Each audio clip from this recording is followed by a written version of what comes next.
once again, we almost have everyone ready. We were just waiting for Punctual Guy, it seems. And Frank's Hot Dogs versus Exaltation is going to be how we kick things off. Folks, the box is locked, the lights are on. It's Splatoon fighting time. Welcome to Splat for Hope. We're starting things off. It's time to make it rain here in Kobe Arena. Team checking out their loadouts. We got a blaster and a heavy splatling. I can only imagine that heavy splatling belongs to Astro, and indeed it is. Oh, wait a second. Yeah, indeed it does. That Hydra, excuse me. Well, the Hydra is pretty heavy, so it is a descriptor. It's one that go along with it. That's it.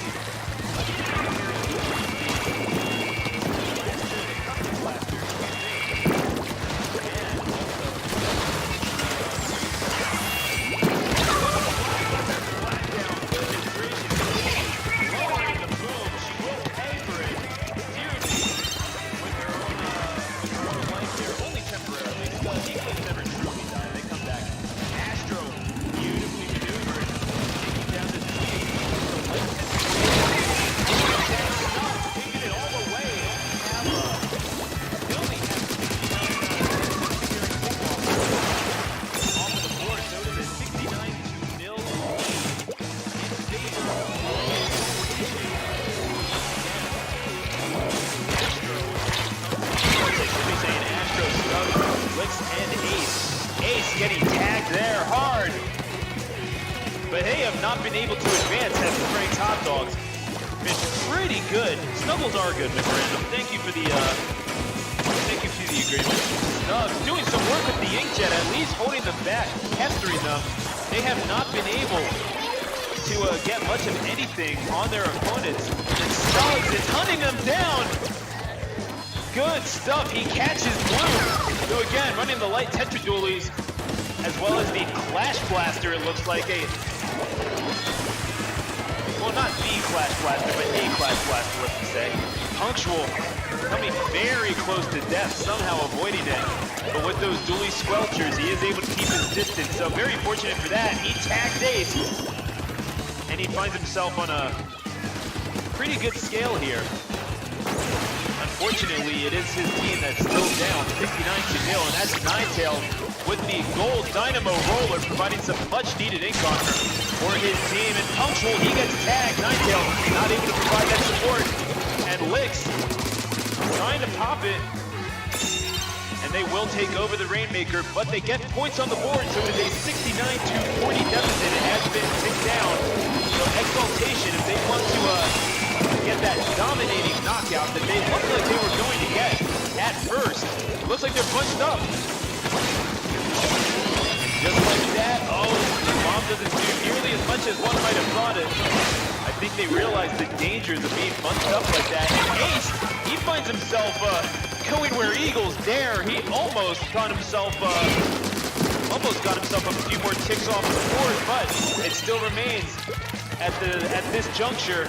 If the match were to end right now, first of all, I'd be very surprised. Secondly, the score would be 69-40. And now, rolling through into their territory is Frank's Hot Dogs. Goodness gracious. They were doing some work, and Astro providing the support that they needed, but Blue charging in fearlessly against that Neo Clash Blaster. Really, they just need as much as they can with Astro out, so no backline support, but he gets tagged hard by that Rapid Blaster throw of Ace. Good aiming.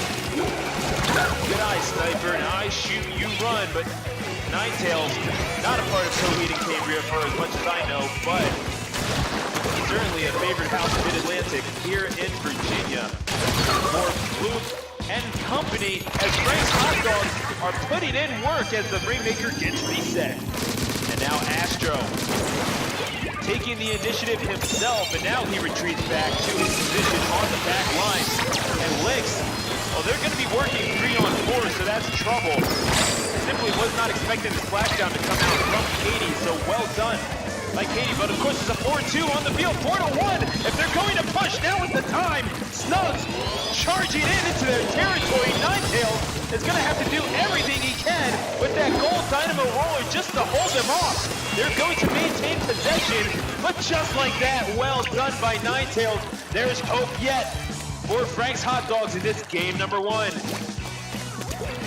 And now Astro and company looking to secure the victory here in game number 1. Again, 31 ticks to go, but they will cede control of the Rainmaker. It looks like it will be taken over.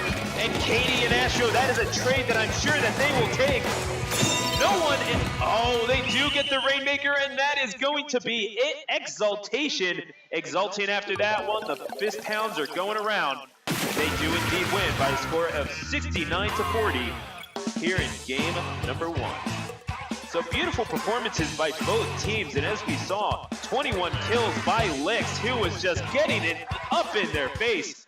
Bloop doing some work with the Clash Blaster Neo as well, getting into double-digit kills. I believe he had 18, as we're going to confirm that real fast. 16, excuse me, certainly felt like 18. Frankly, he was racking them up so fast I couldn't keep count, but double-digit kills all around for Exaltation, and that seemed to be the key, especially early on when they just could not get their rhythm going.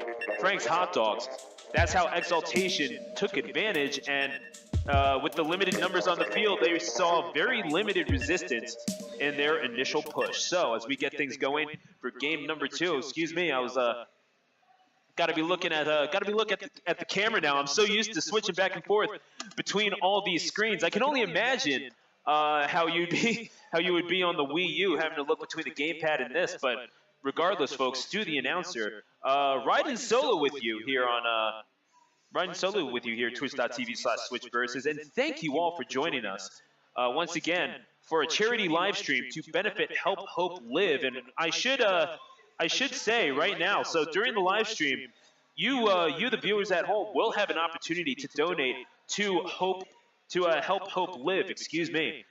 Those who donate the money will be able to impact the stages that are played on Grand Finals. So you make that donation and vote for what stages you want to see for whatever mode. So the stages being disputed here are Arowana Mall, Blackbelly Skate Park, Humpback Pump Track. Say that 5 times fast. I did, just for the warm-up. Either way, Humpback Pump Track, Inkblot Art Academy, Mako Mart, New Albacore Hotel, Piranha Pit, Sturgeon Shipyard, and The Reef.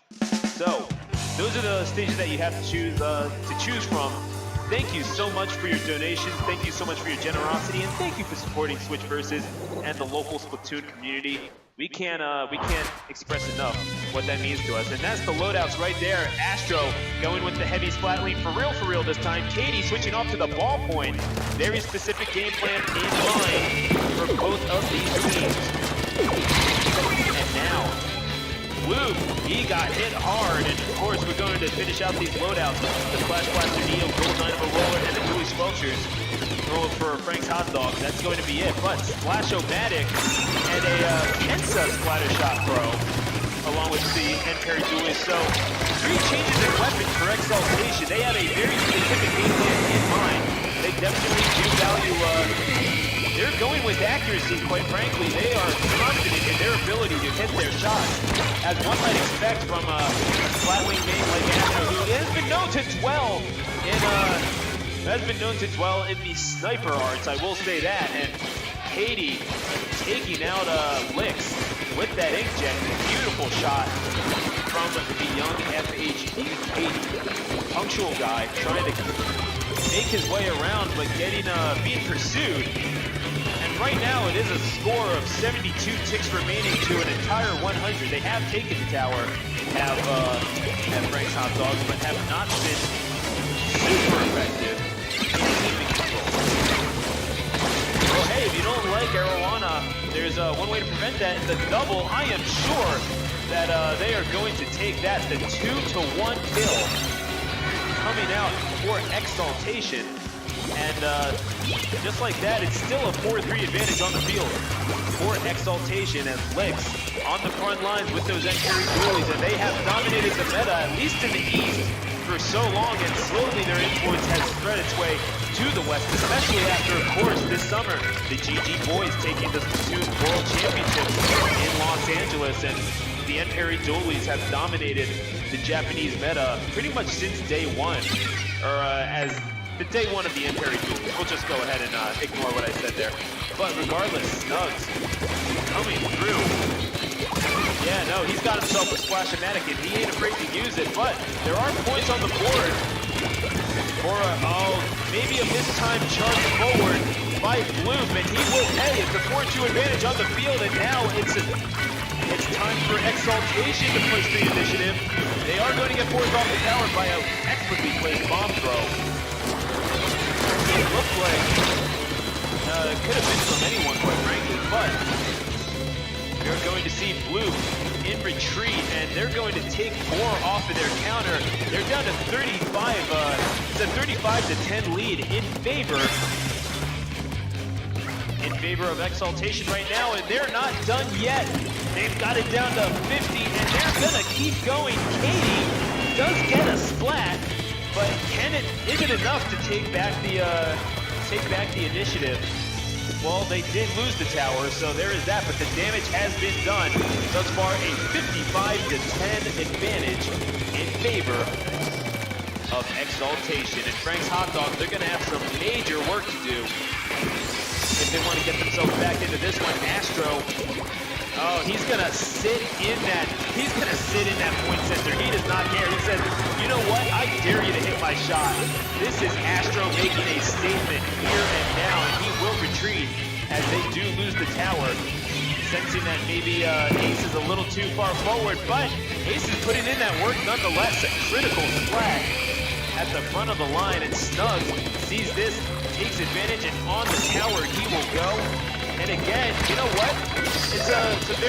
They're very much, it's like how the Germans play soccer. Let's just say that. What's the best way to defend? To possess the ball. Thus, you're not going to get points taken off the board if you are in possession of the tower. I like this strategy from Frank's Hotdogs. I have to be my own color commentator, folks. It's not the most fluid thing in the world, so bear with me. But regardless, Licks coming through. Everything fluid about that. He's got himself a double. He might not be done. Get yourself a triple, young man. And Licks, could he get the team wipe? Not quite. But the inkjet, goodness gracious. Licks taking a bite out of the opposing side, and it's down to a 63 points. 64, excuse me. See, this is why you don't try to count live. But Licks has been putting in that work, and Stubbs doing his part on the front lines as well, giving the team copious amounts of ink with which to work, which allowed that push to happen to begin with. They have taken the tower, so we are going to go into overtime. The question is, can they make that final push? The ink armor will in fact help. And the Tenta missiles coming out as well. Maybe a counter for the Stingrays that have been the bane of so many people's existence. And tower control! Oh no, that's the Splat, and that is the game. Game number 2. Ninetales was hanging on for dear life. Could have used another ink armor, but ultimately, none to be had. A fine effort by both teams, and eventually did take some more points off of the board. But it will end up as a victory, and Licks, of course, the star of the show for this game number 2 with 19 splats, did pretty well for himself, and double-digit splats all around for a 64-16 victory for Exaltation.